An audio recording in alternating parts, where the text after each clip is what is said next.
Hi, I'm Dr. Laurie Santos, Professor of Psychology and Cognitive Science at Yale University. And in this video, I'll discuss research challenging our assumption that we can trust our intuitive guesses about how happy we'd feel in imagined circumstances. Because often, we can't. Like most of us, Maya works hard to improve her circumstances, believing that this is the path to happiness. So when Maya sees research showing that materially successful people aren't much happier than people who have less, she takes it with a grain of salt. Maybe most people don't get boosts in happiness when they get great things, but she doubts that applies to her.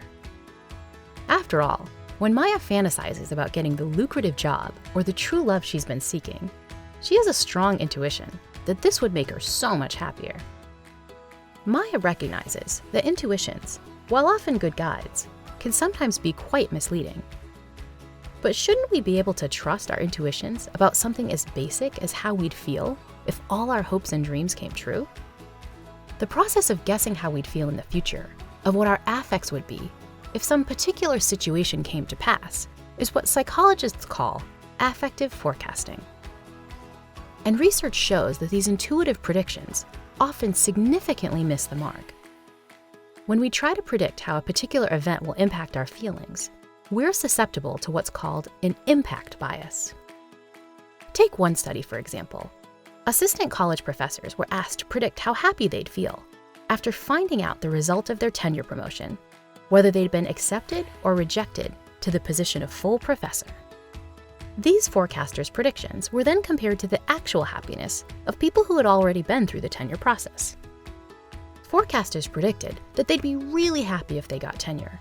But though people who'd gotten tenure were generally happy, they were significantly less happy than the forecasters had predicted. Forecasters were even more mistaken about the impact of being rejected for tenure. They predicted that happiness would drop dramatically after this decision, but people who were actually rejected for tenure, they reported happiness levels just slightly below the levels of people who got tenure. Many similar studies support the existence of this bias. Fans of college football teams overestimated how happy they'd be in the days after their team won a game, and how unhappy they'd be in the days after their team lost. Voters in a US presidential election overestimated how significantly the election outcome would impact their happiness. And people getting an HIV test overestimated how much their test results would affect their happiness. And just as in that tenure study, the impact bias was always stronger when people were trying to predict how they'd feel if things went badly. Researchers have identified a number of psychological mechanisms that make us susceptible to impact bias in our affective forecasts. One of the most important of these mechanisms is called focalism.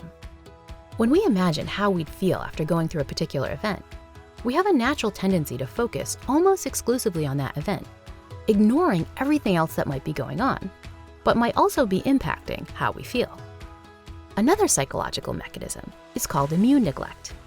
Immune neglect is especially interesting because it helps explain why our impact bias is so pronounced for negative events.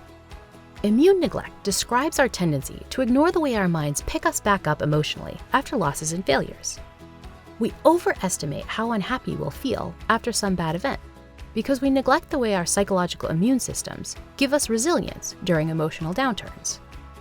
In one study, college students predicted that they would be really unhappy if they didn't get chosen for a quick and easy job, but they neglected to realize that they'd probably think the selection process was unfair if they didn't get the role.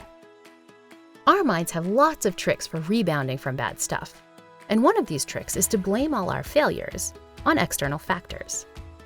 So when subjects had an easy explanation for not being chosen for the job, that process was so unfair. It was much easier for their psychological immune systems to kick in. But subjects neglected to take their immune system into account in their affective forecasting.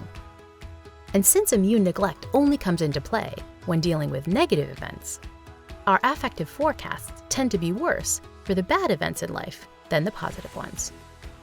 Seeing this research has made Maya more skeptical about her affective forecasts. The evidence about immune neglect was especially eye-opening for her. Maya now wonders how often she's shied away from worthwhile opportunities just because she overestimated how upset she'd be if things didn't work out. She also wonders, though, why seemingly obvious life improvements, like earning a higher salary, don't end up boosting our happiness very much. What's going on? Is it that we get used to those better circumstances and start taking them for granted? What do you think?